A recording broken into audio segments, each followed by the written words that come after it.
कक्षा पहली की रावणी पर भाग है, इस पर आधारित ये चार्ट बनाया गया है।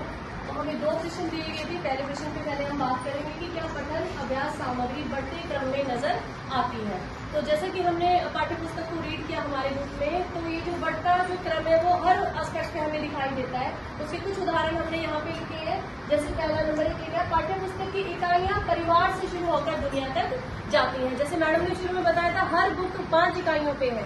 तो इस बुक की पहली इकाई मेरा परिवार, बच्चे का सबसे पहले जो इंट्रोडक्शन होता है वो अपने परिवार में होता है। तो इकाइयां ऐसे परिवार से बढ़ती बढ़ती लास्ट में जाकर दुनिया तक पहुंचती है। परिवार, जैसे हम देखते हैं पहली इकाई मेरा परिवार, उसके बाद दूसरी इकाई है जीव जगत, तीसरी इकाई है हमारा खान पान, चौथी इकाई है त्योहार और मेले, और 5वीं इकाई है हमारी हरी भरी दुनिया। यानी परिवार से शुरू होकर बच्चे को जो ये किताब है हमारी पहली कक्षा के बच्चों को, वो दुनिया तक लेकर जा रही है। दूसरा पॉइंट जो हमने नोट किया वो है कि जो पठन कार्य है वो चित्रों से प्रारंभ होता है। जो पहला पार्ट है उसमें केवल चित्र दिखाए गए हैं ताकि बच्चे को मौखिक अभिव्यक्ति का स्पेस मिल सके, वो अपनी मौखिक अभिव्यक्ति कर सके, और ऐसे ऐसे धीरे जाकर कविता और कहानी से जाती हुई जो किताब है वो आखिर में संवाद तक पहुंचती है। और अंत में पेज नंबर 45 पर हमने देखा है कि कहानी निर्माण भी बच्चों को दिया गया है। तो आप देखेंगे कि चित्र पठन से लेकर कहानी निर्माण तक जो पाठ्य पुस्तक को पहुंचाया है। जब हम पाठ्य पुस्तक के हिसाब से देखें तो जो पाठ्य पुस्तक का पहला पार्ट है वो चित्र आधारित है। बच्चा घर से आता है, अपने परिवेश से केवल चित्रों को आसपास को देखकर आता है, तो वो अपनी मौखिक भाषा विकास पठन इसके द्वारा कर सकता है। आगे हम पहुंचते हैं, जैसा मैम ने बताया कि चित्रों के पठन के बाद वो कविता, और उसके बाद फिर हमारे पास वो गद्य पर आता है। और इसमें अगर हम पेज नंबर 45 पर देखें तो बच्चे को कविता निर्माण के लिए स्वयं प्रोत्साहित किया गया है। मतलब बच्चे को इस तरीके से आगे बढ़ा दिया गया है कि अब वो स्वयं भी कविता निर्मित करने लगा। ऐसे ही जब लेखन कार्य की बात करते हैं तो सबसे पहले बच्चे को मदद के लिए डॉट्स दिए गए। वो डॉट को जोड़कर लिखता है, धीरे धीरे वो डॉट्स भी हटा दिए गए हैं, फिर आधी आकृति दी गई है और बच्चा स्वतंत्र रूप से अभिव्यक्ति करने के लिए और स्वतंत्र छोड़ा गया है। तो देखेंगे कि पहले मदद के लिए डॉट्स है, उसके बाद में बच्चा स्वयं ही उसको आकृति बनाकर कलर करेगा। देखो, अगर हम किताब के हिसाब से देखें, पहले डॉट्स दिए गए हैं, उसके बाद बच्चे को खड़ी पड़ी रेखा, फिर घुमावदार रेखा, और उसके बाद बच्चों को अक्षर शब्द मतलब अक्षर ज्ञान तक ले जाएंगे।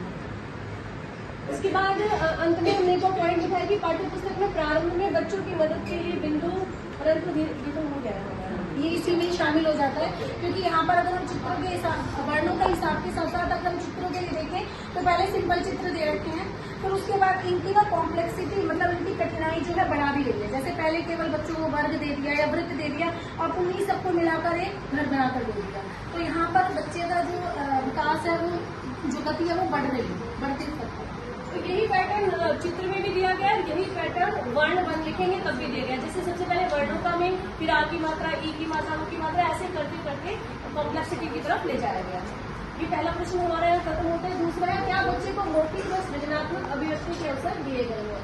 तो पाठ्य पुस्तक में यदि आप डिटेल से देखते हैं तो हर पार्ट के बाद, हर पेज के बाद आप बच्चों को कार्य करने के लिए बहुत सारे अवसर दिए गए हैं। जो कुछ पॉइंट्स है, जैसे फर्स्ट नंबर पे चित्र पठन, तो सबसे पहले तो बच्चा चित्र देख के ही अपनी बात बता पाता है। ठीक है, तो ये हमारा पेज नंबर है, पहला पार्ट ही है। अगर आप किताब में देखिए तो इसमें बहुत सारे चित्र हैं। कहीं पर भी अगर आप किसी भी पेज को निकालोगे ना, तो बच्चे को जो भी कंटेंट है ना, वो चित्रों से जोड़कर दिखाया गया है कि बच्चा रिलेट करके पढ़ पा रहा है, उसको पढ़ने में किसी तरीके की कठिनाई नहीं होगी।